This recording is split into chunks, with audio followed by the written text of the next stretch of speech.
From taco night in Tulum to sushi in Tokyo, every bite is rewarding and post-worthy with Amex Gold's 4 times membership rewards points at restaurants worldwide. Wherever you dine, points are piling up. So bring your friends along for your next course, because it's not all about the posts. It's about the company and the memories. How can gold from Amex sweeten your next food moment? Learn more at americanexpress.com/explore-gold. Terms and points cap apply.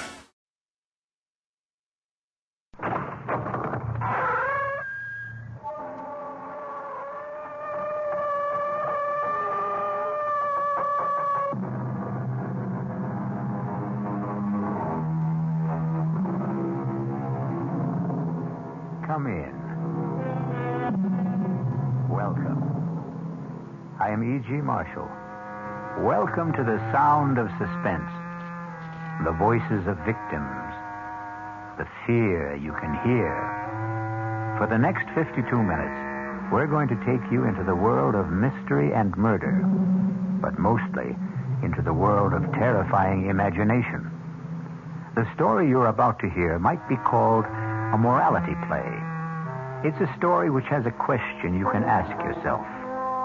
What is your price tag for killing a man? If you think you don't have one, listen to the story of Walter Van Haas and the Chinaman button. Mr. Van Haas, I'm making this as easy for you as pushing a button. Now, if you give your approval, my agents in Johannesburg will be contacted within hours. The rest will be handled simply and with dispatch. My God, I really think you mean it. I really think you'd commit murder.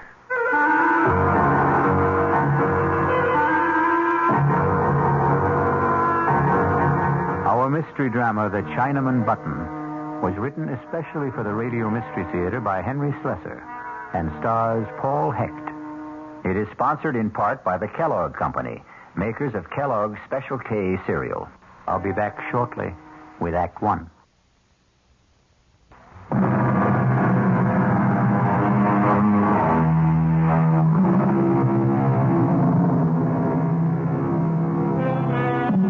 And now, Act One of The Chinaman Button. But it does not begin in China. It begins in New York City, on the executive floor of a bustling advertising agency. Good morning, Mr. Fish. Good morning, Susan. How have you been? How is Hawaii? Oh, just great. Oh, you look perfect. My partner get in yet, or is he goofing off? Oh, no, Mr. Michaels is in his office. He's been there since 8 o'clock. Oh, don't give me that. I'll bet Lou hasn't been in the office before 10 since I went on vacation. Well, what do you know? There you are, just like Susan said. Hello, Phil. Welcome back. How do I look? Fat and sassy? 3 weeks in Hawaii. Luau every night. Plenty of rum and pineapple. I figured I gained 10 pounds. Well, it looks good on you, Phil. No kidding. What is this? What's the matter with you? I'm nice and brown. You're white as a sheet. You look terrible. Lou, are you sick or something? No, I'm okay. I'm fine. You look like you've been sleeping in the office or something. Well, let's hear it. There's some bad news, right? Something happened while I was away? Yeah, that's right. Something's happened, Phil, but it wasn't my fault, so help me. Okay, come on. Let's have it. We lost an account, Phil. Okay, so we lost an account. We lost the Brewster account. You want to tell me that again? I know it's real bad news, but I don't know how else to tell you. Brewster's definitely out. You want to tell me what you did wrong, Lou? Well, nothing, Phil. I swear it. It'll come out sooner or later. Phil, I had nothing to do with it. It started with a call from Charlie Edwards a week after you left. He wanted to talk to you. He said it was urgent. When I told him you weren't here, he hung up. Next thing I know, there's a letter from old man Brewster, the official 90-day notice of termination. But did you call Charlie? Well, sure, I called him. Only Charlie isn't the ad manager anymore. Charlie's got a new job. He was kicked upstairs. He's in customer relations, out of advertising completely. There's a new guy in charge. Lou, you know what you're telling me. You are telling me that our gross profit has been cut in half. You think I don't know that? I think I better sit down. The new ad manager's name is Walter Van Haas. $6 million in billing just like that? Charlie said the whole thing was his fault. Whose?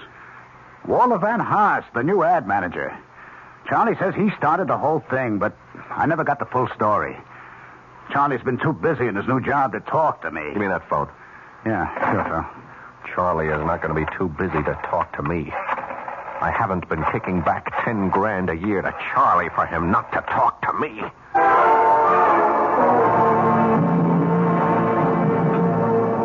You want to know who Walter Van Haas is? I'll tell you, Phil. He's a Boy Scout, and he won his merit badge for backstabbing. So, Walter Van Haas is a backstabber. How did he get close enough to do the job? He's my assistant. He's been my assistant for like 8 months. How come I never knew him? Because that's the kind of guy Walter is. He keeps in the background. He's a mouse, Phil. A $200-a-week mouse. Only this mouse roared like a lion, right? 2 weeks ago, he came running into my office with a box full of invoices. It seems he was conducting a private investigation, Phil. Can you believe that guy? He was checking into all the supplier bills you guys sent over. He was actually checking out every engraver, every stat house, every printer, every artist bill. Phil, he found overcharges like 50, 60, even 100%. You were his boss, Charlie. Why didn't you tell him what to do with his invoices? He thought I'd be shocked.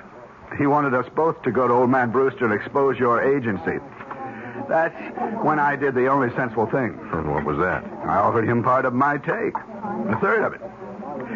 Phil, he practically turned blue when I offered him that money. Him take a bribe, the Honorable Walter Van Haas? Are you kidding me? It could have been the whole 10,000, and it wouldn't have been enough. It was a matter of principle. You dig? No, I don't.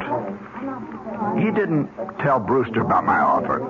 He wouldn't rat on me. That was part of his code, too. But he did tell the old man about the phony charges. I couldn't stop him. That's when I got booted upstairs, and you got booted out. And Mr. Walter Van Haas gets your job. He didn't even want to accept that. Can you believe it?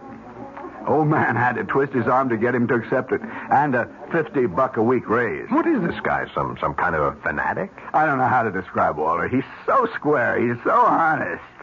I swear it's true. You couldn't budge this guy for $1 million. $1 million, $1 million. The great American words. The incantation of the American dream. Charlie, did you ever hear of the Chinaman button? The which? When you were a kid.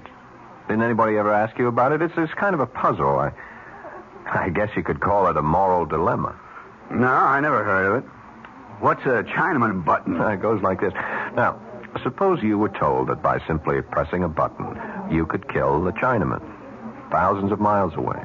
A Chinaman whose fate meant nothing to you, no more than the fate of a fly on a table. And yet, by pushing this button, by sending just one anonymous Oriental to his death, you would receive $1 million.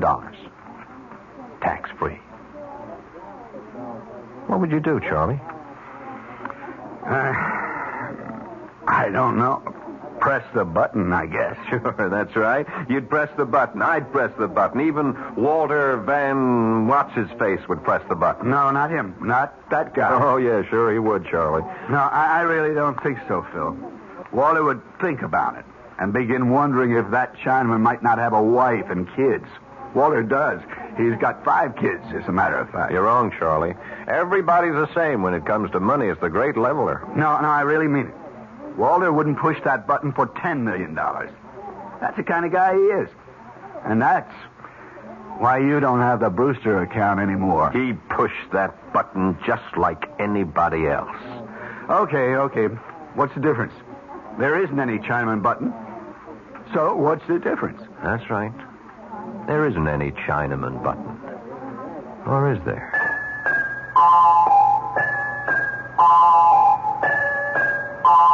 I don't get you, Phil. What's all this talk about a button? I didn't say there had to be a button, Lou. Not literally. Or a Chinaman, for that matter. Van Haas sounds Dutch. How about a Dutchman? What are you talking about? I think he drank a little too much at lunch. He wouldn't be so high and mighty once he pressed that button, would he? That would knock his halo off. What? Which is worse, Lou? Taking a kickback or killing a man? Oh, come on, Phil. Will you talk sense? We'd have him right where we want him. We could call the shots then, Lou. We can get Charlie his job back. We might even get our account back. Oh, for Pete's sake, Phil, will you tell me what you're talking about? Better. I'll show you what I mean. Only first, I gotta compose a letter. A letter to who? Don't rush me. This has got to be done right. We're going to have to print up a special letterhead, something that really looks authentic. Somebody in the art department can do that. Well, what for? Yeah, let me use that portable of yours. We'll have to find one of those services that post letters from overseas. Dear Mr. Van Haas, you're writing this guy? Yep. Well, what are you going to say to him? I am going to offer him the American dream, Lou.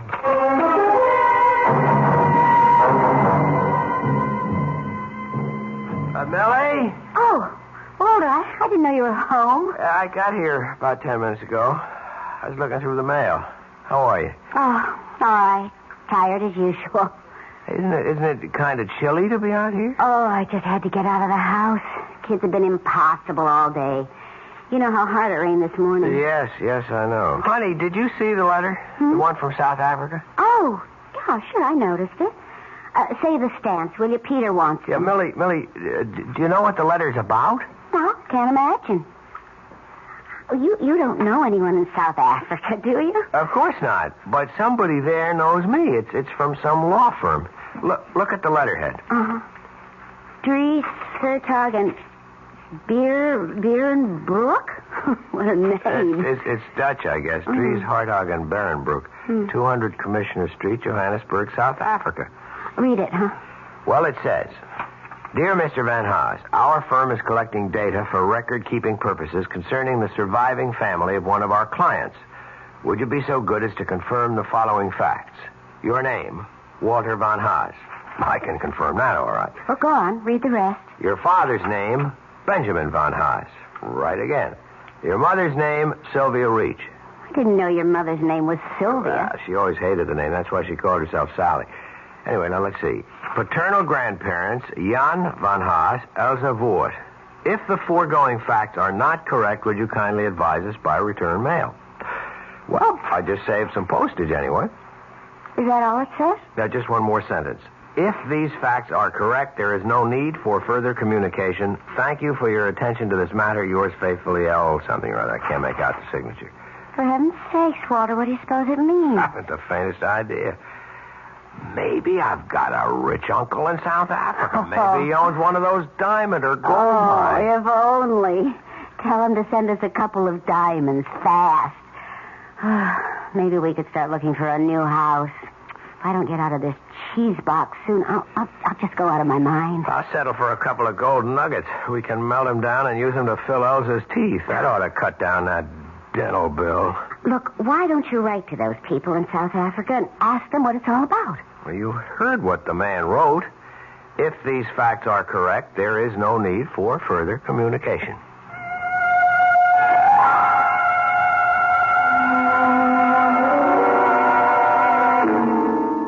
Thank you for your attention to this matter. Faithfully yours, Scribble. How does that sound, Lou? Sounds like the real thing, Phil. Look at that letterhead. Is that perfect or is that perfect? Harry Trenner in the art department did it. Use the transfer type you just rub on the paper. You can't tell it from the real thing. Well, where'd you get the names from? Van Haas's family? I got them from Charlie Edwards, right out of the files at the Brewster Company. You really got it mailed from South Africa? Yeah, straight from Johannesburg. Airmail special delivery. Should have arrived by now. Phil, it's crazy. You're going to all that trouble just for a joke on the guy? It's not a joke. It's serious business. Hand me that phone. Yeah. What are you doing now? Hello, Brewster Company? Mr. Van Haas, please. My name is Thompson. Just tell Mr. Van Haas that I wish to speak to him in connection with South Africa. I'm sure he'll understand. Yeah, I'll wait. Phil, will you please tell me what you're doing? I'm going to make an appointment with this man, Lou.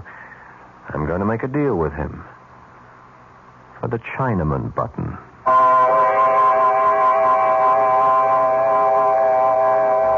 Phil Thurston seems to have invented his own Chinaman button. But will his improved model work? It all depends on Mr. Walter Van Haas. We'll return shortly with Act 2.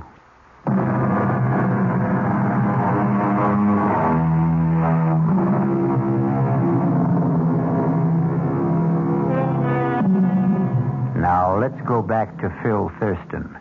Or rather, let's go back to Mr. Thompson, since that's the name Mr. Thurston used to make his reservation at the Ebb Tide Restaurant in downtown Manhattan. Nice of you to come all the way downtown to meet me for lunch, Mr. Van Haas. That's okay. I'm sorry I don't have a permanent office, so a place like this is convenient for me. You still haven't told me what business you're in, Mr. Thompson. I would have come to your home for this meeting, but I didn't want to disturb your wife and children. You do have children, don't you? I sure do. 5 of them. How old are they? Stepladder. 2, 4, 6, 8, 10. That's a lot of mouths to feed. Yep, and teeth to fill. Yes, I don't doubt it. Did you say that you were with that law firm in Johannesburg, Dries Hartog, and... Sorry, I can't remember the last name. I'm not sure I could pronounce it if I did. Your family is Dutch, isn't it? Yeah, my grandparents were Hollanders, but the rest of us are strictly Yanks. Well, the answer is no. I don't come from the attorneys in Johannesburg, but I wanted to talk to you about their letter. Frankly, we couldn't figure it out, Millie and I. That's my wife. I don't remember having any relatives in South Africa, and neither does my father. Oh, your dad's alive then? Yes, he lives in Allentown. I called him, but he didn't have any answers. Well, maybe I can help. You see, there is a relative, but a very distant one of those cousins 4 and 5 times removed. What's his name? Well, it wouldn't mean anything to you if I told you. Yeah, but you do know his name. It is my business to know such things. Well, that brings us back to the original question, doesn't it? About what business you're in. The person who told me the name of your relative was a clerk in the offices of Dries, Hartog, and Berenboek. He works for them, but you might say that he's on my payroll, too. I don't think I understand. He's the one who informed me about the letter that was being sent to you and why it was being sent. Is there any reason why you can't tell me my cousin's name? I'd rather not. I think you'll understand why later. But I will tell you something about him. Fine. He left the Netherlands with his family when he was very young. He's lived in South Africa since. He's in the diamond business. Well. He's a widower, he has no children, and he's rich. He is very, very rich. And at the moment, he has only one traceable heir. Wait a minute. You mean that I actually do have a rich uncle in South Africa? No, I said cousin. But that's incredible. I mean, Millie and I were kidding about it. We even said that he might be in the diamond business. Oh, he is, very much so. And are you saying that I'm his only heir? That's correct. Well, if there was the possibility of some kind of inheritance, why didn't the lawyer say so? Simple enough. There was nothing to say. What? The attorneys were only performing a routine function, putting the gentleman's will in good order. Undoubtedly, they'll have to redraw the will sooner or later in favor of a closer relation, such as a new wife. A wife? You see, this rich cousin of yours is only 41 and in excellent health. How old are you, Mr. Van Haas? 43. So that's all there was to it, just a routine inquiry. At the moment, that's all there is to it. Well, I'm not surprised. I never did believe you get something for nothing in this world. I said at the moment. What do you mean? Mr. Van Haas, you don't know this man in South Africa. You don't know the first thing about him. In fact, he means nothing at all to you. I guess so. And the only way he could mean something to you is by dying, isn't that right? Well, that's a rough way of putting it, but if you mean that he won't benefit me until his death, I guess that's obvious. Now, what if I told you that this man will be dead in 2 or 3 days, and that his entire estate will be yours? I thought you said he was healthy. Well, I'm just asking how you would feel. Sorry for the guy, I suppose. Sorry about a man you don't know. Well, he's a human being. I see. Mr. Van Haas, did you read the newspaper this morning? Yes, I did. You looked at the obituary page? Yeah, briefly. Did you feel sorry for all the people whose death was reported? Did you feel any real sorrow for them? No, I can't say I felt sorrow. Because they were all strangers, weren't they? All right, Mr. Thompson, I'm a human being, too, and I guess if I got a letter from Dries, Hartog, and whatever telling me that I was rich, I wouldn't go into mourning. I'd probably go out and celebrate. If you saw my kids' dental bills, you'd understand. But I do understand. Believe me, I understand very well. That's why I wanted to see you, to suggest arranging that happy event without the slightest trouble on your part, without any obligation until you're completely satisfied. What the devil does that mean? All you have to do is say yes. Just that one word, and your dream will come true. Yes to what? Now, in a short time, you'll receive another letter from Johannesburg informing you of the sad news that your cousin, Mr. Well, I still won't reveal his name. Let him remain anonymous. That'll make your decision a great deal easier, I'm sure. What decision? The decision to inherit his estate. Now, hold it just a minute. Are you talking about... Please, keep your voice down. Mr. Van Haas, I'm making this as easy for you as pushing a button. If you give your approval, my agents in Johannesburg will be contacted within hours. The rest will be handled simply and with dispatch. All you'll have to do is wait for official notification of your inheritance.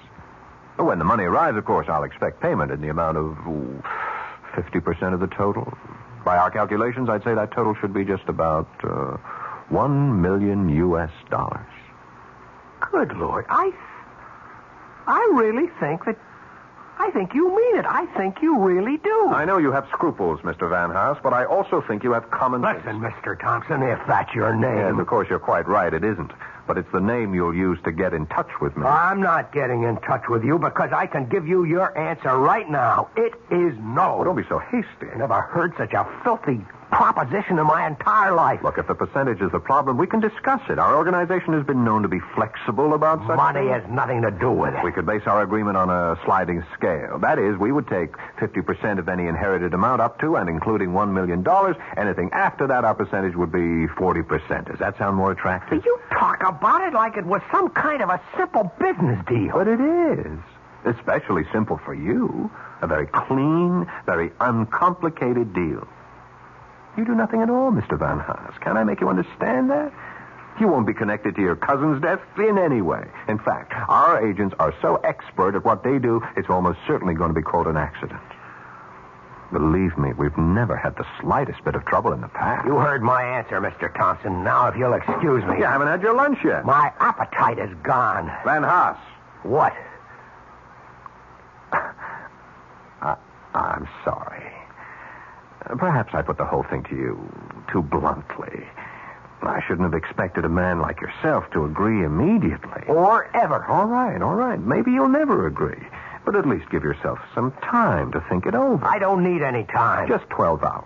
12 hours, that's all I'm talking about. Now, if you change your mind any time during the next 12 hours, you can reach me at the Florentine Hotel on 51st Street. Hey, did you get that name? I don't need to remember it, Mr. Thompson. I'd like to forget your name, too, in this whole conversation. I'll be at the Florentine Hotel between 8 o'clock and midnight tonight. Don't call me after 12, my sleeping habits, you understand? I don't see how you can sleep at all, Mr. Thompson. You'd be amazed at how well rich men sleep. Well, you can go to bed early tonight. Don't wait up for my call because there won't be one. Goodbye. So long, Walter. I'll be hearing from you.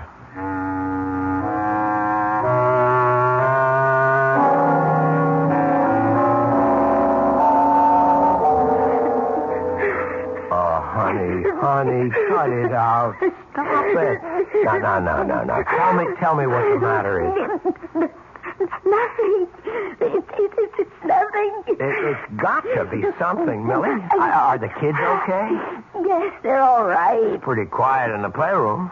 Well, that's because I packed the twins off to Mother. They were getting out of hand, Walter. I just couldn't stand it anymore. Okay, fine. And I'm sure your mother is delighted. No, she isn't. Maybe she used to be when she was younger, but she's getting too old for that sort of thing now.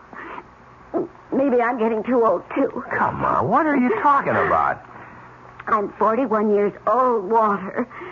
Sometimes I feel like 141. You know what's wrong with you? You're not eating right. You're eating like a bird these days. Well, that's practically all I can afford to buy these days. Bird food. I didn't mean that, Walter. Honest, I didn't. I know you didn't. I know it. Look, Honey, I wish you'd see Dr. Julian and have him check you over. Walter, I did see Dr. Julian. You did when? This morning. I didn't know you were going. Well, I didn't want you to know. Not until I was sure, anyway. Sure about what? Hey, you're not sick, are you? I mean, did he find anything serious? No, I'm not sick. I'm pregnant, Walter. What? You see, I'm not over the hill after all. I can still make babies. It should be some sort of comfort, shouldn't it? A baby?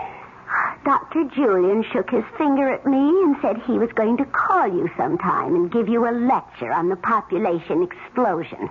What? Hell, that's just great, honey. No, Walter, it's not just great.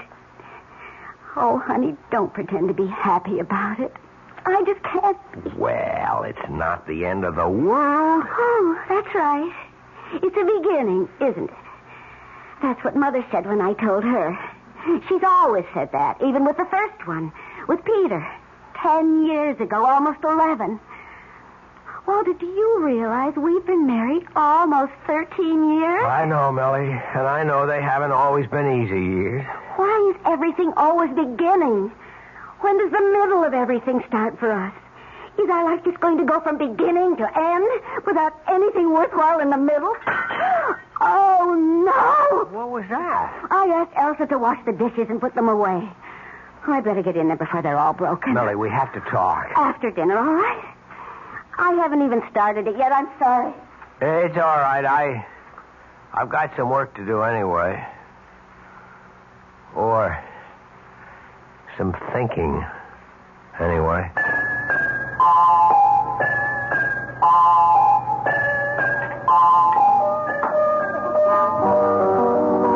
That's right, Charlie. I'm staying downtown tonight. Ah, you got something going for you, Phil? You might say that. Oh, you bachelors really have a good life.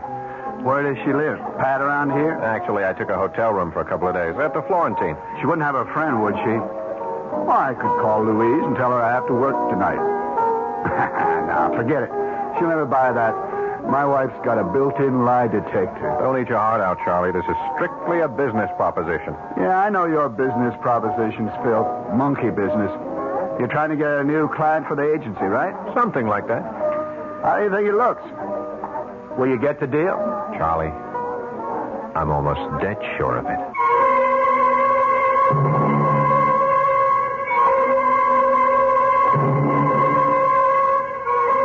Will Walter Van Haas press the Chinaman button? Would you press it? To make $1 million? Before you answer, wait until we return with Act 3.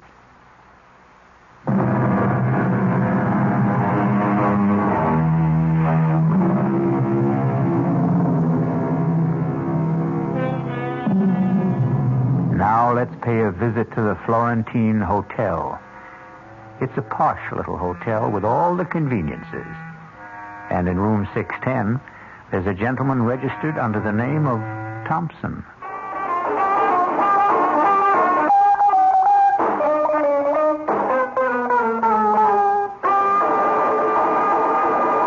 That was a request for the gang at the Williamsburg warehouse. And now here's the time of weather check. It's exactly 40 minutes past the hour. Hello, Phil. Hi, Lou. Come on in. So, this is the Florentine Hotel, huh? Well, that's not a bad-looking room. Why, they call this a suite? That's right. Bedroom is in there. Look at this bar set up. Glasses, refrigerator, everything. It's nice, very nice. You want a drink? All I got is vodka. Oh, no, thanks. I'm strictly a Scotch, man. You know that. Sorry about that. That's okay.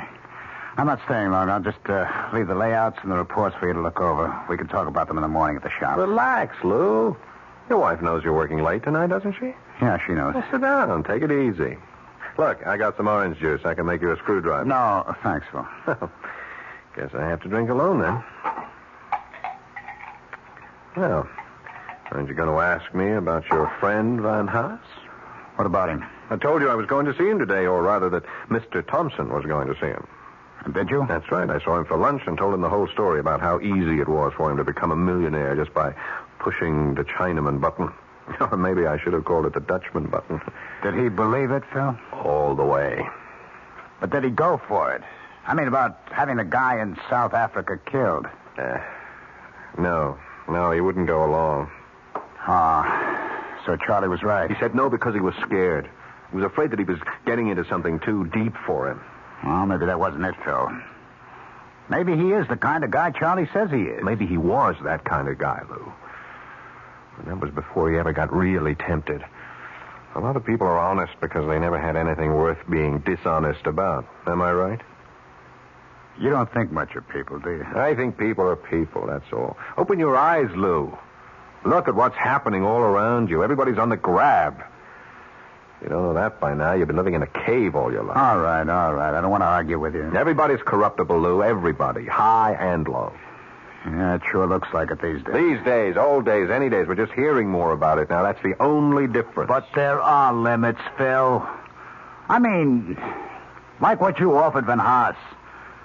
Well, let's face it, you were talking about murder. Maybe that's the word that came to his mind, too. But when he thinks it over, he'll give it a different name. He'll come to the conclusion that all I was talking about was pushing a button. You mean you still think he'll say yes? I told him to call me here. That's why I took this suite at the hotel under the name of Thompson. So that's what it was.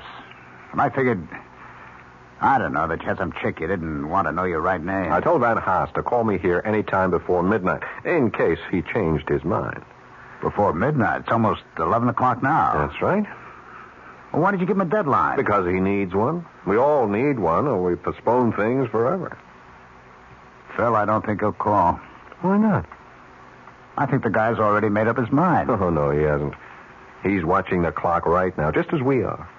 He's watching those hands move towards 12, thinking about how simple it would be to pick up the phone and call. You see, that's the beauty part of the whole thing. The simplicity. You remember that old camera slogan? You press the button, we do the rest. No, I don't think you're right. I don't think he'll do it. I can see him right this minute, Lou. Maybe he's in bed, looking up at the ceiling. Maybe he's locked himself up in the study, and he's telling himself all the reasons why he shouldn't say yes. Then he wonders if he's really fair to make the decision all by himself. I mean, there's his wife, too. He remembers all the little deprivations, all the promises he made to her when they were younger, those trips to Europe, the mink coat. And then there are the kids, of course. 5 kids, Lou. Think what that money would mean to them. He's really moved by the thought of the kids. You know, maybe I'll have a drink after all. He's not thinking of himself, of course. No, he doesn't count. The things he would like to do, the places he wants to see, or that car he wants to own. You ever know a man who didn't want some car he couldn't afford? Yeah. And then there's that nice, smug feeling of security he could have with that pile of money swelling with interest in some bank that never thought he was worth more than a calendar at Christmas. Well, maybe he is thinking all that, Phil, but just the same, I don't think he'll call.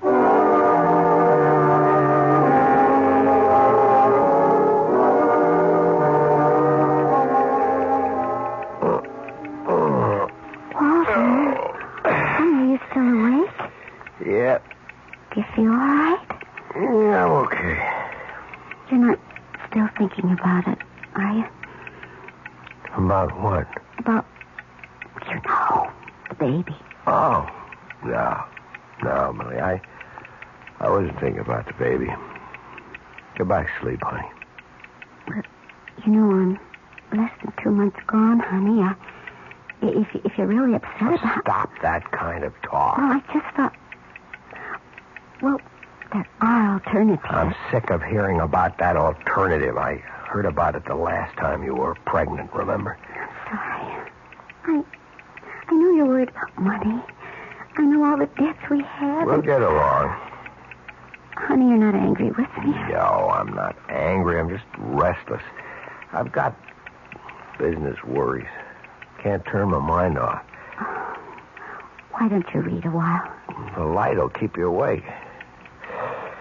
Well, I'll go to the living room. Walter? Yep. I love you. I love you too, Millie. Listen to that clock. Why do cheap clocks have to tick so loud? Yeah, we've got to get ourselves an electric one, maybe one of those digital clocks. Darling, they cost money. Yes. What doesn't.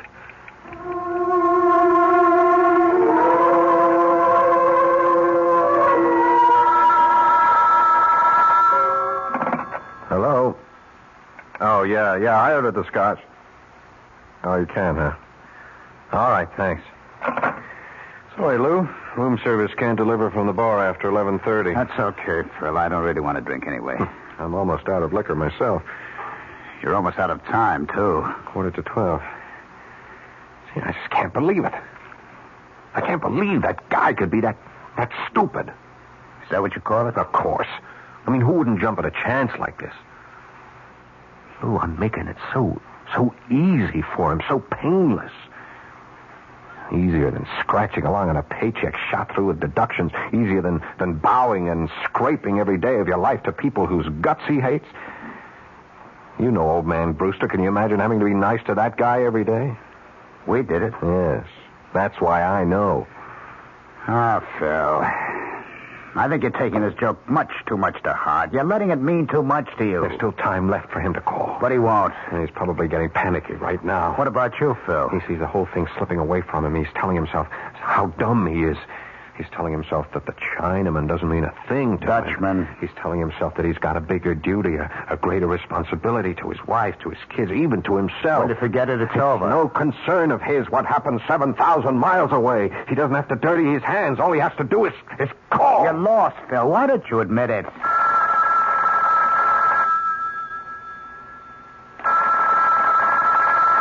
Aren't you going to answer it? Sure. I'll answer it. Maybe room service again. Maybe. Hello? Mr. Thompson, this is Walter von Haas.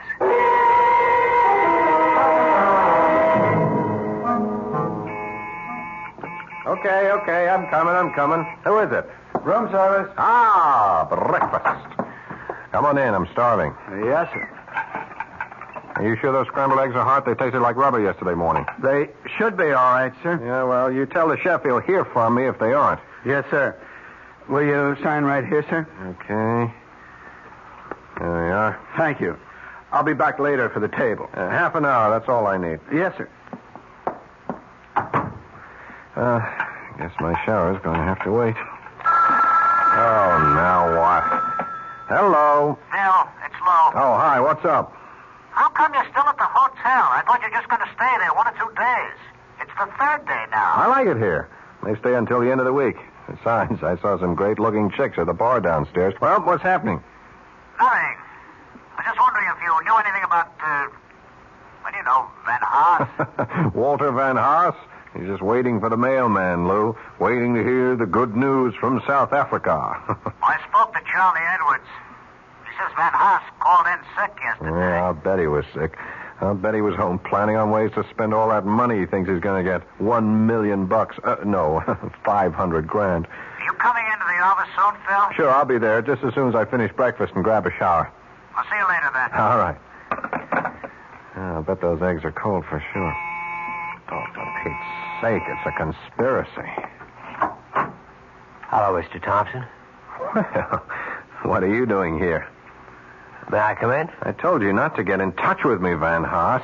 Yes, I know you did, but I had to talk to you in person. I told you that it was for your own protection. Don't worry. I found out your room number, and I came up the back stairs. Nobody knows I'm here. Well, why are you here? Please let me come in. All right. As you can see, I'm just about to take a shower, so whatever you have to say, would you make it fast? Yes, I'll make it fast. I hope you haven't come here to say that you changed your mind because it's too late for that. The thing is over and done with. It is? You're sure of that? Well, as soon as you gave me your okay, I was in touch with our agents in Johannesburg. They didn't waste any time either. And it went, all right? Flawlessly, just as I promised. Now, all you have to do is wait. Yes, I see. I just had to hear it from you, Mr. Thompson. I had to hear it from myself. Well, now you've heard it. Now you go home and you wait for the mailman. Yes, the mailman. What's the matter, Van Haas? You look strange. You feel all right? Oh, yes, I feel fine. Truth is, I never felt better in my life. Good. I'm glad to hear it. I feel a lot different than I felt 2 days ago. I can't tell you what a torture it was for me to make that phone call to you. Absolute torture. But after I hung up, I felt as light as a feather. You did, huh? Yeah, felt fine. Felt wonderful. Even though I got myself involved in killing a man. It's funny, isn't it? It was easy, wasn't it? Just like I said it would be. Yes, that's the word. I never knew anything could be that easy.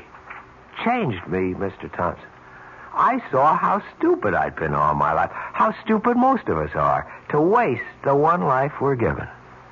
I owe you a lot. Well, if you came to say thanks, you're welcome. Now, if you'll excuse I me... felt like a giant. I felt there was nothing I couldn't do. I was a coward before, a weakling. But you showed me a better way. Okay. Would you go home now, Mr. Van Haas? The less we see of each other, the better. Now, when the money arrives, I'll be in touch with you about my 50%. Yes, your 50%. That's really what I wanted to discuss, Mr. Thompson. Tell me, does this fireplace work, or is it just for show? I really wouldn't know. But I see that they have all the implements. What are you doing with that poker? Van Haas, are you crazy? Sorry, Mr. Thompson, but 100% is so much better. I thought I'd have to bring a hammer or something, but a poker was so much better. Now, into the bathroom, Mr. Thompson. Up into the shower. Yeah. What a shame that you slipped in the tub, Mr. Thompson. What a terrible shame. Now I have to go home to wait for the mailman.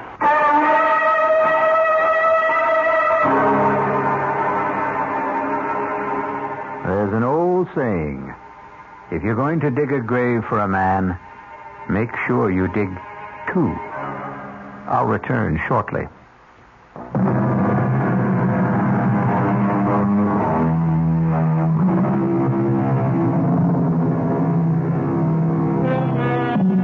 Ready for an instructive statement? It goes like this. The wonderful thing about radio is that it can be enjoyed in complete darkness.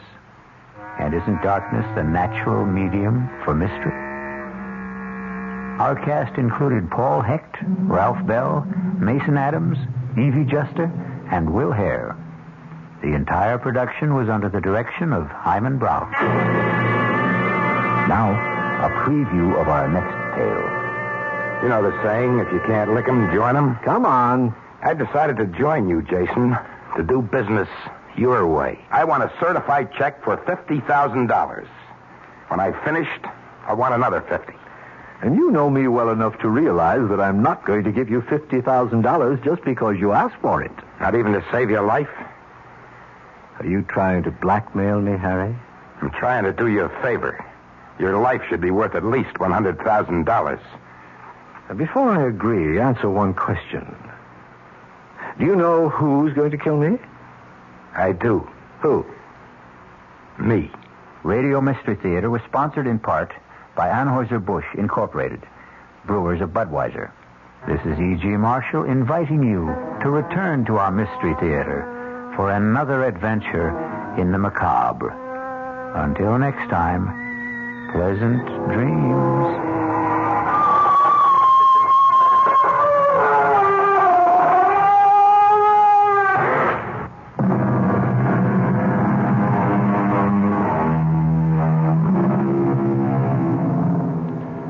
WOR Mystery Theater was brought to you by ShopRite Supermarkets, where you get a lot more for a little less, and by Suburban Savings, with offices throughout North Jersey. The preceding Mystery Theater program was furnished by the CBS Radio Network. Time magazine calls it the most outspoken and honest play about homosexuality that has ever appeared on Broadway. Clive Barnes of the New York Times agrees. Kevin Sanders of ABC TV said, as brilliant and ruthless a dissection of modern marriage as I've ever seen on stage. They're all talking about Find Your Way Home, the new Broadway hit starring Jane Alexander, Lee Richardson, and the sensational new star Michael Moriarty. Hailed as the most exciting new performer to hit Broadway since Marlon Brando in Streetcar. It's at the Brooks Atkinson Theater, the play of the season. It's Find Your Way Home. The news is next with Bert Wilson on WOR New York, your station for the Mystery Theater.